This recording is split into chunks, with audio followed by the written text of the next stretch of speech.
심상정 위원장한테 물어봤답니다. 도대체 이거 어떻게 하는 겁니까? 잘 모르겠습니다. 대답, 국민은 알 필요 없다고 했답니다.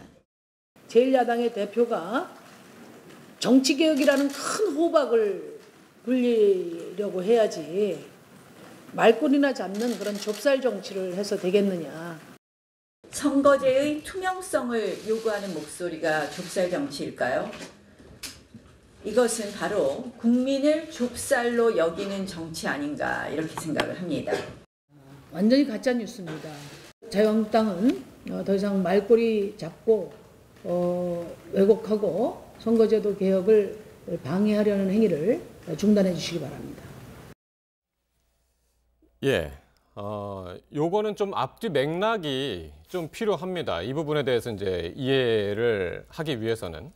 그러니까 정확하게 심상정 의원이 기자들한테 한 이야기는 국민은 산식이 필요 없다입니다. 근데 나경원 원내대표는 국민이 비례대표 산식을 알 필요 없다라고 이야기를 했다고 그래서 약간 그 뉘앙스도 좀 다르고 앞뒤 맥락을 좀 풀어주실까요? 그러니까 이제 이게 17일 날 밤에 이제 여야 사당이 합의를 했어요. 일단 이 안에 대해서. 그리고 나 기자들이 엄청 밖에서 기다렸을 거 아니에요. 그래서 기다려서 한 9시가 넘어서 10시 다 돼가지고 심상정 의원이 이제 이 부분에 대해서 기자들 앞에서 설명을 하는데 이 얘기가 나온 겁니다. 그러니까 기자들이 계속 물어봤잖아요. 어떻게 하겠다는 거냐 했더니 아까 얘기한 대로 50%를 하고 뭘 하고 권역별로 나누고 이제 이런 얘기를 하니까 기자들이 우리가 모르면 국민도 모른다. 좀 더 설명해달라 했더니 이제 심 의원이 아까 얘기한 국민은 산식이 필요 없다. 우리가 컴퓨터 칠 때 컴퓨터 치는 방법을 알면 되지 부품까지 알 필요 없는 거 아닌가라는 얘기를 했고요. 그 다음 얘기가 사실은 더 편한 얘기인데, 그러니까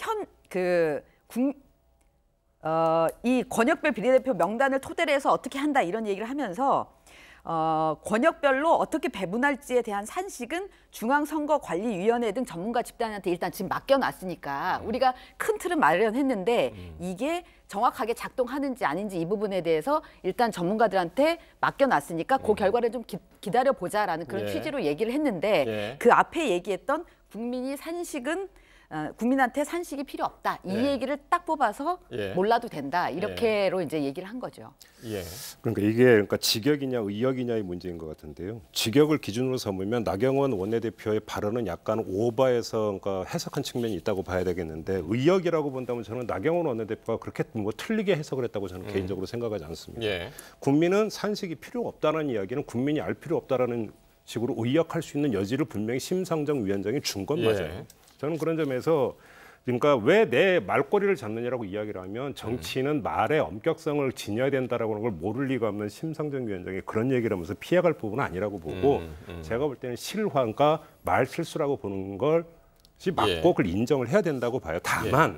다만 지금 이것이 지금 이 어떤 선거제 개편을 둘러싼 논란에 있어서의 핵심 문제냐, 본질적인 문제냐라고 하는 것은 별도의 틀에서 접근에 들어가야 되는 문제인데 요거는 좀 평가 잣대가 달라질 수는 있겠죠. 다만 하나, 결국은 이렇게 되면 국민 여론을 어떻게 유리하게 끌어가야 할 수 있느냐라고 하는 게 이제 관건이 될 것 같은데 산식이 이렇게 복잡해버리면 국민들이 여기에서 동의한다, 반대한다를 떠나서 도대체 뭐냐 물음표를 계속 던지게 된다면 여론 지형을 형성해 들어가는 데는 참 애로사항이 있을 것이다.